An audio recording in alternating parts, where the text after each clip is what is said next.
হাজারো আইকনিক দৃশ্যের মাঝে অন্যতম এক দৃশ্য ছিল ছেলেকে পুলিশ ধরে নিয়ে যাচ্ছে আর পেছন থেকে মা পিঠ চাপড়ে তাকে শাবাশ দিচ্ছে।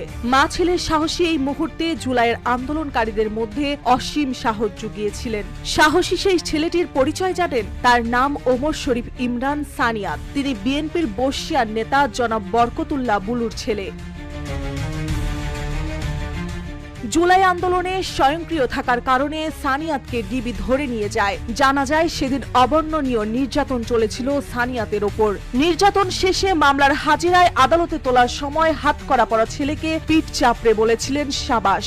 ব্যাস মুহূর্তেই সোশ্যাল মিডিয়াতে মা ছেলে সেই দৃশ্য ভাইরাল বনে গিয়েছিলেন। এই জুনে সোশ্যাল মিডিয়ায় অ্যাক্টিভিস্ট ডাক্তার আসিফ সৈকত একটি পোস্টে পাওয়া যায় জুলাইয়ের সেই সাহসী যুবকের পরিচয়। ডাক্তার আসিফ সৈকত ফেসবুক পোস্টে লেখেন, ছেলেটাকে চিনেন, মাকে চিনেন, ছেলের বাবাকে চিনেন। বিএনপির বর্ষিয়ান নেতৃত্ব এমন বহু জুলাই নেতৃত্ব পয়দা করেছে।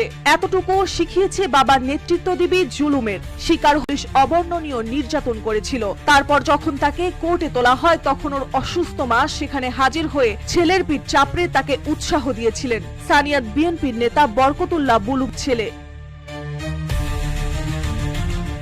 ডাক্তার আসিফ সৈকতের সে পোস্টে অনেকে কমেন্টও করেন।